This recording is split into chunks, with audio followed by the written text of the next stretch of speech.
ترمذی میں حدیث ہے، نبی پاک علیہ السلام نے فرمایا یہ جو ذی الحج کے پہلے 10 دن ہے نا، جتنی اللہ تعالیٰ ان 10 دنوں میں عبادت پسند کرتا ہے کسی اور دن میں نہیں کرتا۔ دیکھیں نا، کچھ لوگ حج پہ چلے گئے، سعادت مل گئی، جن کے نصیب چمکے، اور جو یہاں بھی ہیں انہیں بھی لگایا ہوا ہے قربانیاں خریدو، قربانیاں کرو، اللہ کی راہ میں بانٹو۔ یہ عبادت کے دن ہے، کوشش کریں زیادہ سے زیادہ وقت استغفار میں گزرے۔ اور ایک حدیث میں نبی پاک نے وظیفہ بھی بتایا، فرمایا ایک تو پڑھو لا الہ الا اللہ، اللہ اکبر اور الحمدللہ، ان 10 دنوں میں یہ وظیفہ کثرت سے پڑھیں۔ یہ بڑی قبولیت والے دن ہیں، بڑے رحمت والے دن ہیں، بڑی عطاؤں والے دن ہیں۔ پوچھنا نہیں کسی بندے سے بھی کہ قربانی لی ہے کہ نہیں، کسی سے نہیں پوچھنا، کسی سے سوال نہیں کرنا کہ قربانی کا اس دفعہ کیا پروگرام، قطعاً نہیں۔ سفید پوش آدمی کے لیے مسئلہ بن جاتا ہے وضاحت دینا۔ جب اللہ تعالیٰ نے سب پر فرض نہیں کی تو ہم کیوں تفتیش کرتے پھریں؟ ایک تو سوال نہیں کرنا، دوسرا خود سے دیکھ لیں کس نے خرید لیا کس نے نہیں خریدی۔ جنہوں نے نہیں خریدی ان کی لسٹیں بنائیں، لائنیں لگا کے گوشت نہیں بانٹنا، کوشش کرنی ہے دروازے تک دے کے آئیں۔ کریم کا کرم ہم تک پہنچائے تو دروازے تک پہنچائے، اس نے ہمیں دیتے وقت معاذ اللہ کسی قسم کی رسوائی سے آشکار نہیں ہونے دیا، تو ہم نے بھی بانٹتے وقت کسی کو رسوا نہیں کرنا، پریشان ہے، خوبصورتی سے بانٹنا ہے۔ کوشش کرنی ہے جہاں غربت زیادہ ہے وہاں ذرا زیادہ چلا جائے، لوگوں کو تقسیم کرنا ہے، اسباب بنانے، اور کسی کے آنے پر بھی چہرے پر شکن نہیں لانی کہ تو پھر آ گیا، پہلے بھی تو آیا تھا نا۔ وہ ہمیں دیتا ہے تو رحمت سے دیتا ہے۔ حضرت ابراہیم علیہ السلام کے طریقے پر حج ہوتا تھا، پھر کفار مکہ نے، قریش مکہ نے اس میں کچھ غلط رسومات شامل کر دی، کپڑے اتار کر معاذ اللہ کعبے کا طواف کرنا، قربانیوں کا گوشت خانہ کعبہ کی دیواروں سے ملنا، اور بھی کئی بیہودہ رسومات اس پاکیزہ اور خوبصورت عمل کا حصہ بنا دی گئیں۔ پھر 9 ذی الحج کو حج فرض ہوا۔ نبی پاک صلی اللہ تعالی علیہ وسلم نے حضرت ابو بکر صدیق کو امیر حج بنا کے رخصت فرمایا۔ دیکھیں کہاں کہاں محبوب انہیں اپنا نائب بناتے ہیں۔ اب 9 کو تو حضور نے حضرت ابو بکر صدیق کو امیر حج بنایا، اور پھر اعلان فرمایا، جہاں جہاں مسلمان آبادیاں تھیں وہاں اعلان کر دیا گیا کہ آئندہ سال رسول پاک علیہ السلام خود حج کے لیے تشریف لے جائیں گے۔ اب ایک بڑی تعداد مسلمانوں کی جمع ہونے لگی۔ ذی قعدہ کے آخری ایام میں ہزاروں کی تعداد میں لوگ مدینہ شریف میں جمع ہو گئے۔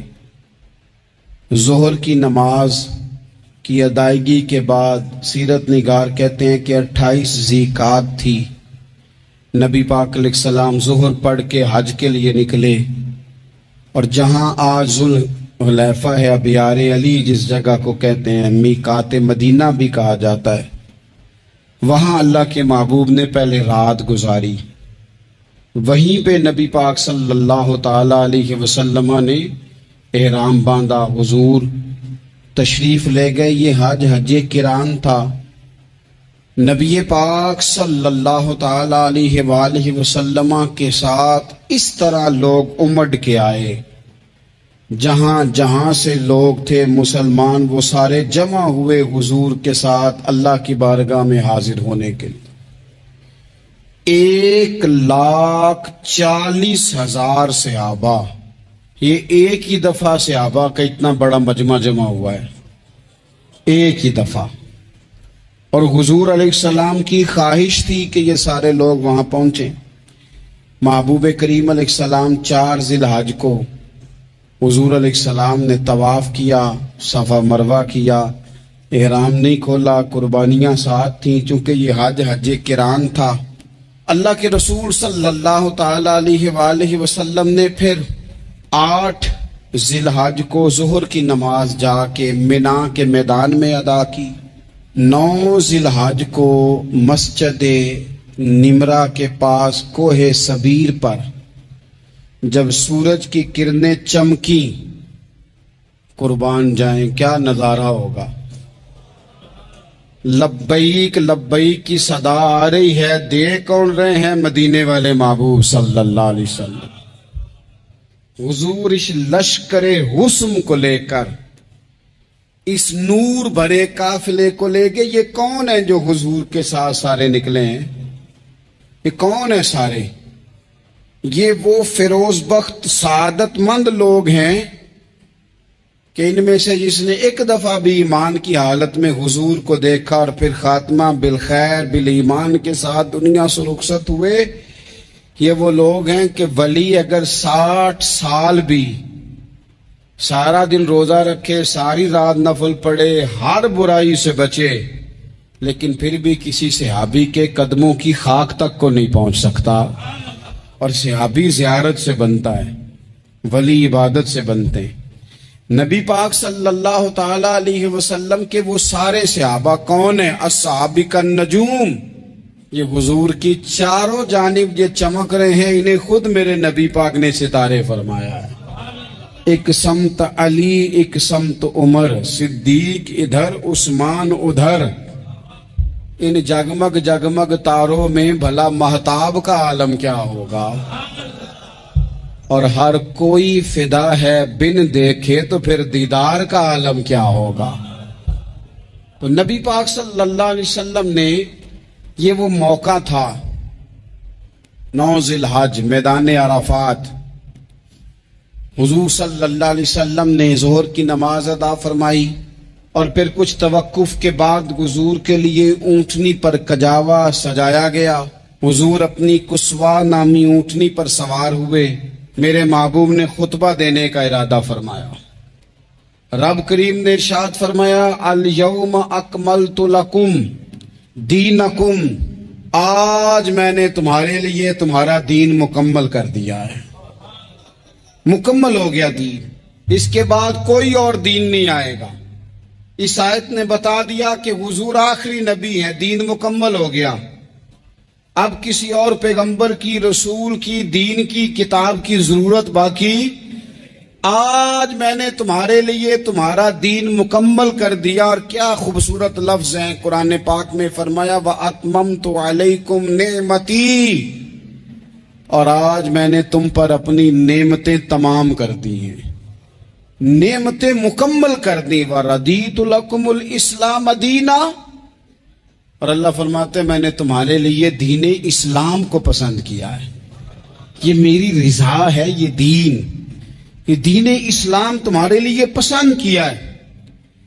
کوئی بندہ ساری زندگی مخلوق کی خدمت کرے، ساری زندگی رستوں سے کانٹے اٹھائے، ساری زندگی خیر کا کام کرے، کسی کو تکلیف نہ دے، لیکن اگر مسلمان نہیں نا، اگر کلمہ نہیں نہ پڑھتا تو اس کی ساری عمر کی خیر بھی کسی کام کی نہیں۔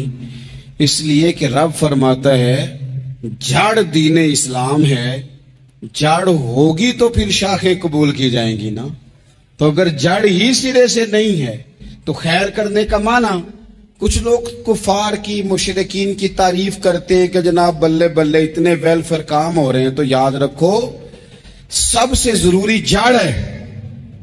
قرآن پاک میں رب تعالیٰ نے منافقین، مشرکین اور کفار کے اعمال کی بنیاد اس طرح کی بتائی ہے کہ جس طرح پتھر پر تھوڑی گرد پڑ جائے، ذرا ہوا کا جھونکا ہے یا بارش آئے تو پتھر صاف کا صاف ہو جاتا ہے۔ ان کے اعمال اس طرح کے ہیں۔ اس خیر کا کیا مطلب کہ جس خیر میں ایمان ہی شامل نہیں؟ جب تک بندہ مومن نہ ہو اس کا کوئی عمل بھی اللہ کی بارگاہ میں قابل قبول نہیں ہوتا۔ یہ آیت نازل ہو گئی، فرمایا دین مکمل ہو گیا۔ او میرے بھائیو، خدا را سوچو، کوئی شے مکمل نہیں دنیا میں، کوئی شے بھی۔ کروڑوں کا مکان بنا لو پھر بھی کوئی نہ کوئی نقص نکل ہی آتا ہے۔ کوئی دنیا میں شے مکمل ہے ہی نہیں۔ اگر کوئی شے مکمل ہے تو وہ مدینے والے رسول کا دین مکمل ہے۔